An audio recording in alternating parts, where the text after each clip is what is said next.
Para business leaders dan intellectual business community, kita lanjutkan diskusi kita hari ini. How do you measure your life?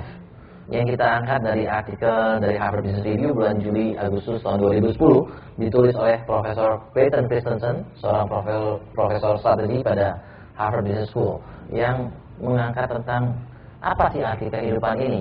Ya, jadi satu analogi bahwa kita mengundang seorang profesor juga di sini, Profesor Firmansyah. Beliau adalah dean dari FEUI, yang tentunya pengertian dia tentang hal ini akan membentuk nantinya hasil produk yang dihasilkan oleh FEUI, karena beliau juga akan membentuk kurikulum, silabus, dan arahan-arahan kemana mahasiswa ini akan diarahkan dalam kehidupannya. Oke, tadi kita berhenti dalam cerita yang seru tentang diundangnya Profesor Firmansyah ini ke MIT, ya, dalam lingkungan Boston gitu ya. Gimana ceritanya tadi? Kita lanjutkan. Iya, sebenarnya tahun yang lalu juga kita diundang oleh Michael Porter juga untuk diskusi tentang Global Competitiveness Index di sana.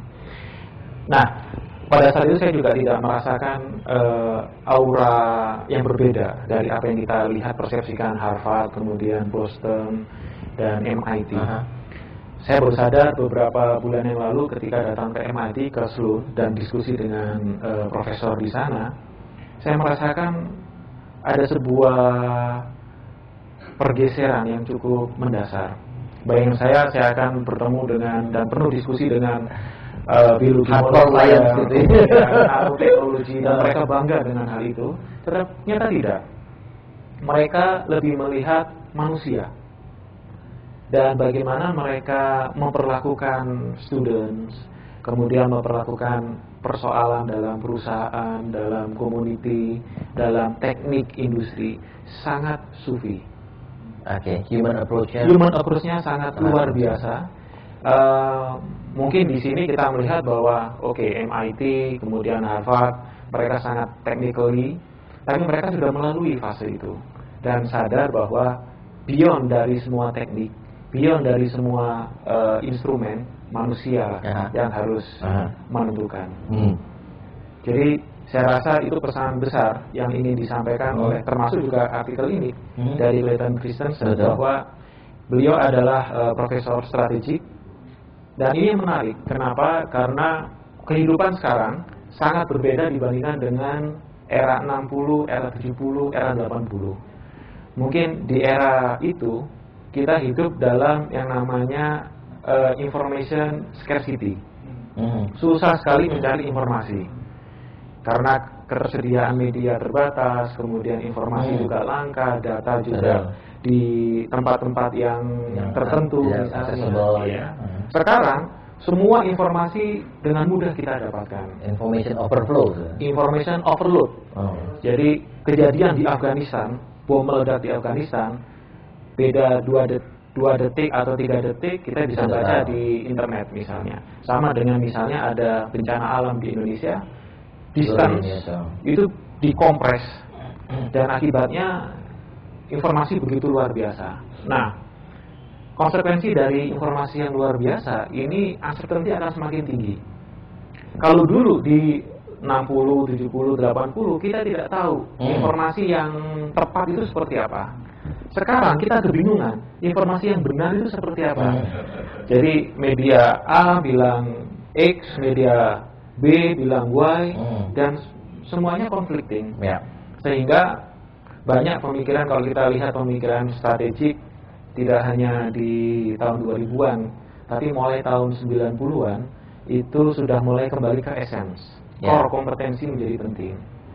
Jadi ya udahlah, kalau memang kita nggak bisa handle semuanya, cost of competition menjadi begitu mahal. Tadi Anda menyebutkan tentang marginal cost, sebenarnya itu adalah cost of competition. Menjadi mahal dan kita nggak bisa memenangkan semua pertempuran.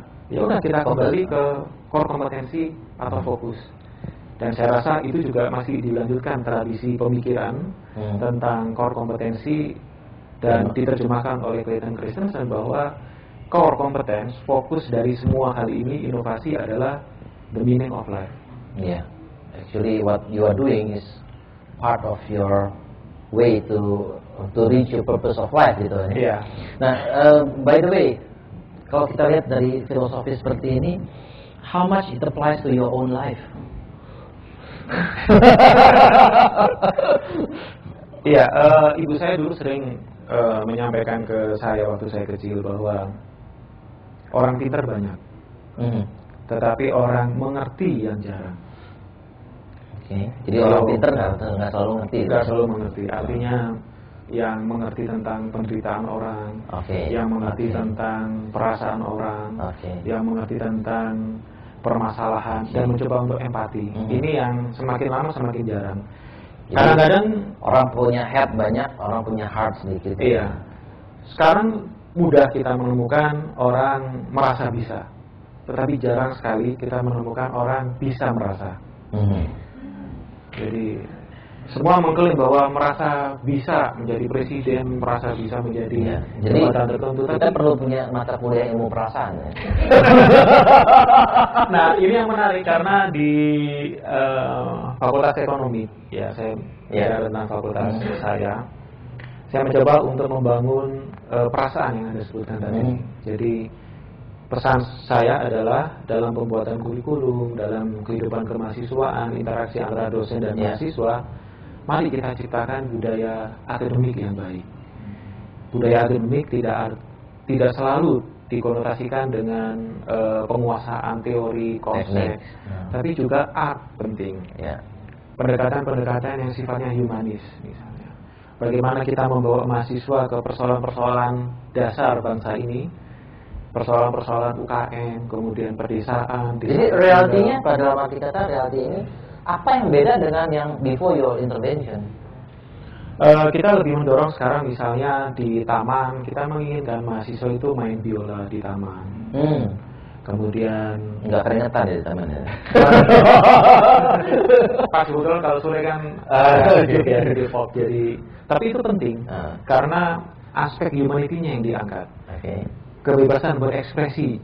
Kalau sekarang kan memang masyarakat Asia kadang-kadang dianggap dia cakap dalam teknik, tetapi kalau berekspresi dia malu-malu. Jadi takut salah. Nah, ini yang kita coba untuk bongkar.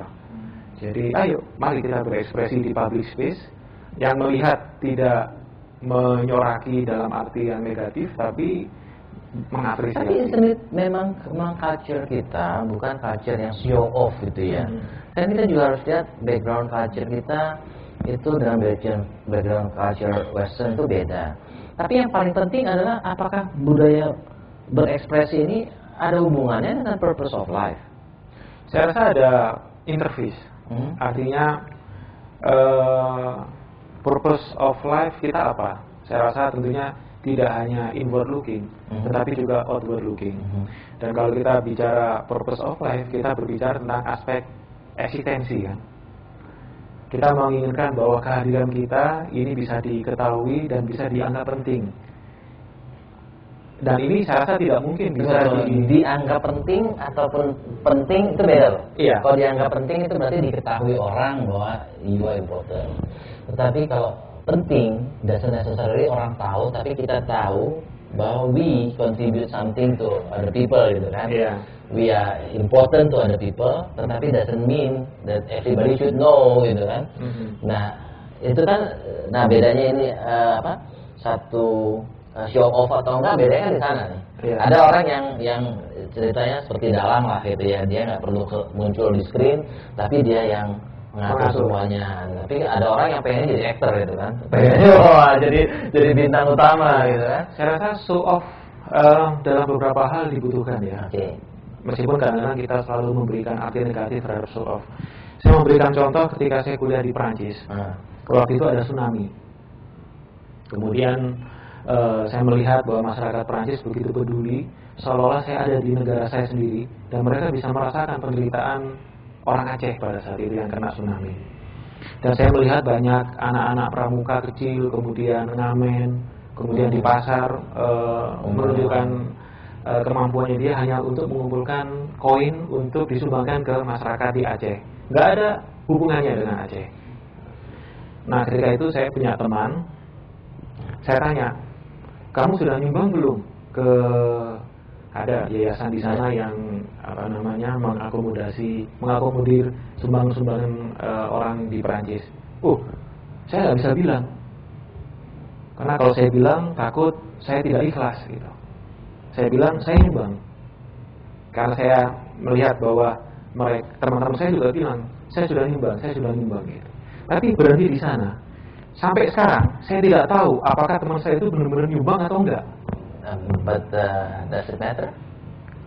Iya, tapi jangan-jangan ada sebuah kamuflase dengan bahwa kita tidak mau kelihatan orang lain sakit, kita tidak melakukan apa-apa. Jadi ketika kita menunjukkan sesuatu bukan berarti kita sombong. Jadi ini dua hal yang berbeda. Jadi ketika teman saya bilang, saya tanya, Anda sudah nyumbang yang dari Prancis? Sudah, saya sudah nyumbang 50 euro. Udah berhenti. Tidak perlu coba untuk mengkapitalisasi 50 euro. Tetapi dengan teman Indonesia ini, yang saya tanya, kamu sudah nyumbang belum? Wah, saya nggak bisa bilang. Sampai sekarang saya nggak tahu apakah dia sudah nyumbang atau belum. Jadi, tapi kan lebih baik dia maksudnya nyumbang is a matter of yardstick kita terhadap diri kita sendiri kan. Dia nyumbang nggak nyumbang, dia nggak nyumbang doesn't make it dia jadi a bad person kan? Enggak, tapi memang ikatan sosial tidak akan tercipta di sana. Terlalu banyak free rider. Jadi pun kalau saya berbohong pun nggak akan tahu. Sama misalnya Anda nanti datang di rapat, insya Allah saya datang. Gitu. Tapi kadang-kadang kata insya Allah ini digunakan untuk tidak datang. Ada maksud bahwa hal seperti itu. Jadi nggak apa-apa sebenarnya kita bilang bahwa Frankie saja. Jadi bahwa kita tidak bisa atau kita bisa. Jadi tidak mencoba untuk kesopanan. Yang lantas kita free rider di. Interesting. Sekarang nanti kita akan bicarakan bagaimana your principle bahwa to say out loud itu you bisa install di dalam you punya mahasiswa ya. Kita harus break lagi para business leaders dan intellectual business community. Kita akan lanjutkan dalam segmen berikutnya. Buat Anda yang ingin berpartisipasi silahkan SMS ke 0896 kali 788. Kita break untuk selanjutnya.